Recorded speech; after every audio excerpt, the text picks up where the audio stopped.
Did you know that using a PC to write your book might actually be worse than this?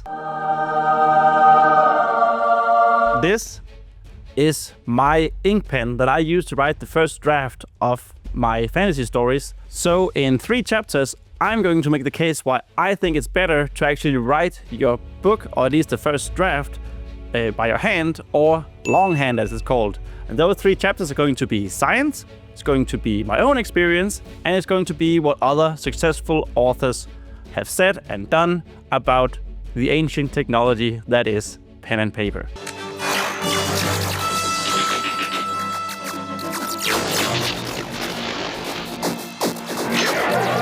Let's start with what the science says about. Actually, let's start with the difference between writing longhand and typing. This is probably going to sound very, very basic and kind of obvious, but it's actually really, really important for the science and what's going on in, the brain. Now, when you type on a keyboard like this, your process is 1. I want to write a letter, for example, an A. 2, I recall what the A looks like. I then scan the keyboard for the A, or you know where it's located from practice. I then use my motor skills to press the A key, and an A pops up on my screen, or you can do a capital letter. And then as long as I'm using the same font, the same A, like the perfectly same A is written. It's quick, it's easy, and it's efficient. Now let's say that there is a sentence we want to type, and it's going to be completely random, and we're going to time it, to illustrate a point. And let's start it. In a hole in the ground, there lived a hobbit. 8 seconds. Ish. Let's say instead that we want to write by longhand. So some of the processes overlap, right? We want to write an A. We have to recall what an A looks like. Now my brain and my eyes need to locate the paper. I then have to use my motor skills to get my arm and my hand holding the pen to the paper. Now I need to know again where the paper is located in a 3D space, and then how much pressure I need to do continually so that I can write on the paper. Not too much to destroy, that would destroy the paper. Not too little, I won't write. And I use my motor skills to draw the shape, to write the shape. Capital A, small a. Every time I do this, they're going to be a little bit different. They're still going to be A's. We can still recognize them as A's, but they're not perfect, any of them, especially not my handwriting. There's some pattern recognition there. That's because it's not perfect. It actually invokes something in your brain. So that makes this process actually way more complicated from a brain, from a cognitive standpoint. It is slower, it's more tedious, and it requires my full attention. And of course, if I do cursive, there's a whole different aspect to it, because now I have to think about how the letters connect. And not only that, but some of the letters, like the F, for example, it's a small f in non-cursive, and then an F in cursive, they're quite a lot different. Even though they are still similar, it's almost like it's a new language, right? It's a new drawing, it's a new shape. And that makes the process even more complicated. But if we once again go for the sentence test, let's see how much time it'll take in non-cursive. Here we go. In a hole in the ground, there lived a hobbit. 19 seconds. Over 10 seconds. Over twice the same amount of time as typing. And just for fun, let's try to do it in cursive. So, here we go.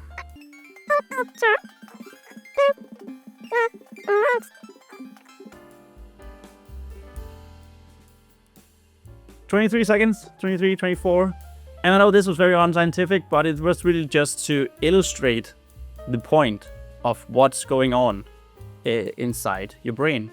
And it's actually this whole slower, longer, more tedious cognitive process that is shown to have multiple benefits for the brain. I want to highlight one particular study called The Neuroscience Behind Writing, Handwriting versus Typing, Who Wins the Battle? Which is just like a really cool title for a scientific study, and concludes that because of the more cognitive demanding process that I just showed, longhand writing is concluded to be a super great tool for learning and memory simply through deeper engagement. And you can even see on these figures from the study where the brain lights up when doing either longhand writing or typing. First of all, the study showed that more brain regions are being activated during longhand. And even in brain regions where longhand writing and typing overlap, there's notably more activity going on with longhand. And you can see that by the saturation of, for example, the pink colors or the blue colors on the figure. In general, the science that I found during my research concludes that longhand writing, especially with a physical pen and paper, helps your brain get more active and more engaged. There are clear benefits for learning and memory. So in an educational context, it's really, really great. There might even be benefits in focus and attention, benefits in better understanding of what you write because it takes longer, and generally just having a healthier brain through more cognitive load and repetition of the activity. You know, sort of like how you go to the gym to, get bigger muscles by repeatedly lifting more and more weights. And handwriting in general is also speculated to even increase creativity because of the added brain activity. I just want to stress that that's just speculation. Now, I did find another study that had some rather surprising results. So they still had the memory and learning benefit from the longhand writing.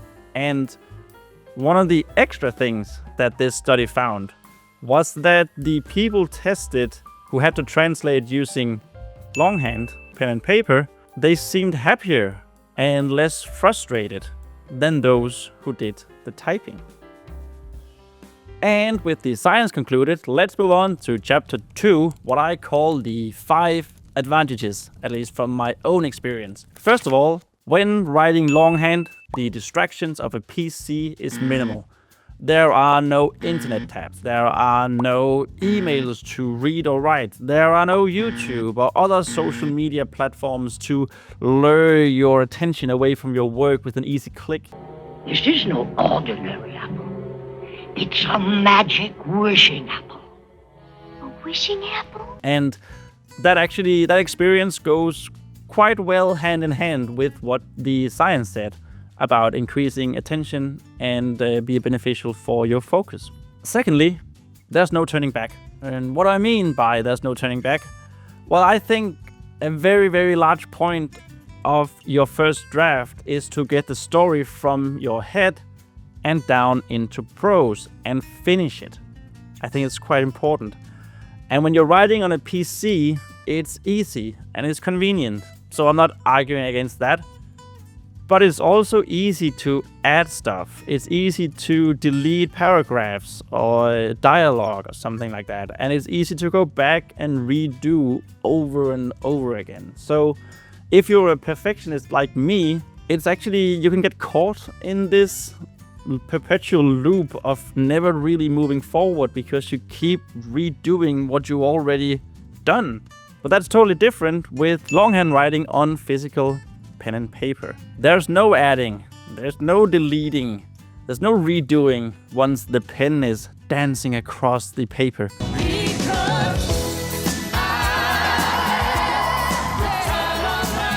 Unless you have a pencil, but and there's only one way forward. So you tend to think more about what you're putting down on the paper, and the progress that you do is actually more visible. And you can still make comments and notes and ideas for your future self if you want. I do that all the time when I write using a pencil. And if things go south, well, you can delete stuff with your pen, even if it doesn't look particularly great. But it adds to the charm of it. It adds personality to what you're writing. I personally have never, ever had to delete my writing in the first draft because I write personally all the time, so I don't have to do that.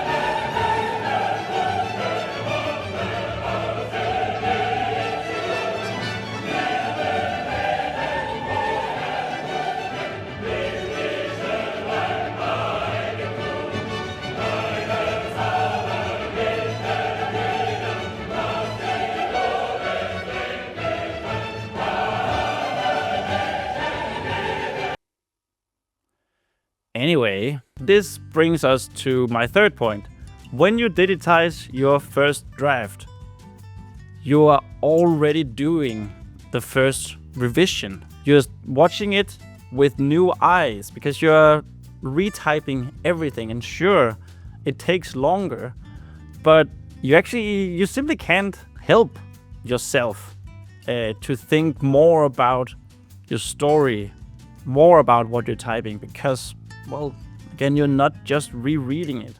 And then there's the physicality of it. Filling page after page of a physical notebook.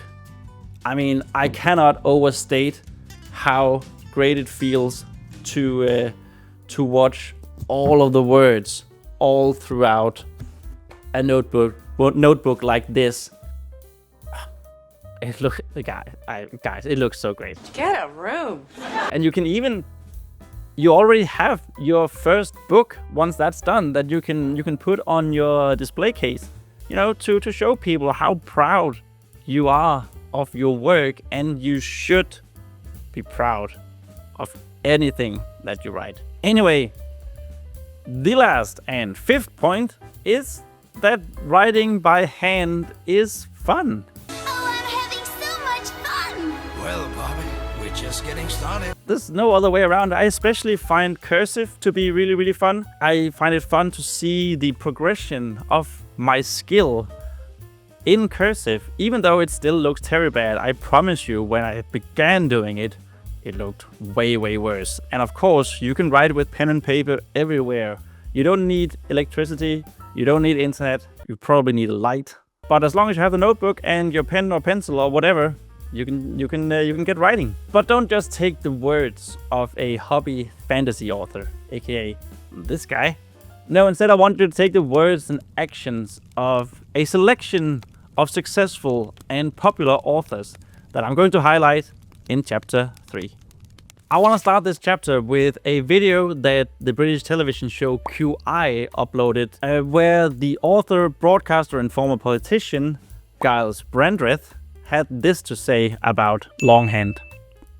What is the use of handwriting now that we've all got computers? Everything. Okay. I mean, seriously. Okay. You can't write a love poem on a computer. If you want something from the heart, it has to come through the hand. I really believe this. But I don't think you're far off, Giles, because the thing is that the movements... Honestly, I just love how passionate he is about all of it. And he's not alone. There are plenty of other authors who are of the exact same belief. Now, I don't think the author of this particular book needs any introduction. J.R.R. Tolkien, he wrote detailed and extensive notes on pen and paper about his Middle-earth before turning to his typewriter. Now, what I think is interesting about The Hobbit is that, if I can just find them, come on, is that there are surviving manuscripts of The Hobbit, which was written entirely by Longhand, at least the first chapter. I just want to add that J.R.R. Tolkien later on wrote exclusively on typewriters, and he even had a favorite typewriter that he loved to write on. But still, Longhand. Then I want to highlight Joyce Carol Oates and Stephen King, probably two of the most prolific writers that are still alive today, has said they each written several of their novels by Longhand. Joyce Carol Oates' The Assassins, a book of hours from 1975, was written entirely in Longhand. She said it was an enormous and rather frightening stack of pages and notes for The Assassins, probably 800 pages, or was it closer to 1,000? It alarms me to remember. And Joyce Carol Oates has even said in interviews that some of her books needed to be written in longhand. Of course. Stephen King has said that he has tried, or he's trying longhand writing from time to time because he just wants to see what happens. And that it makes him slow down, which in turn means that his first drafts are more polished, simply because it's not as fast to write with this technique. Also, we have she, who must not be named, who has stated that she often writes by longhand, especially first drafts and plotting. And while not an author, I still wanted to include him because it's kind of cool. Screenwriter and director Quentin Tarantino has said that he never uses a typewriter or a computer. I just write it all by hand. He even calls it a ritual or a ceremony for him. You know, it showcases and highlights that it's the act itself, it's the act physically writing the words in the paper that matters for him. There are of course many more examples of authors who like to do longhand writing, but I also really feel like I need to end this chapter in the video. Here in the end of the video, I just want to say that it is of course all just a matter of personal preference. I'm not going to judge you. I'm not in a position, and neither do I want to judge you for writing everything on a PC if that's what works for you. I think personally that the most important thing for anyone is to get creative and just get writing. So I'm first and foremost going to be cheering you on for that. Because longhand writing is a lot more tedious. It is more work, it is less convenient, it is slower. But I personally truly believe that it is also much more rewarding. So what I want you to take away from this video is just the possibility of writing with an ink pen, and maybe even try it out for yourself to see if you find it enjoyable. Start with a pencil and a cheap notebook or a couple of pages and write down some ideas that you have for plots or characters or setting or whatever. Because that way, you know, if you find that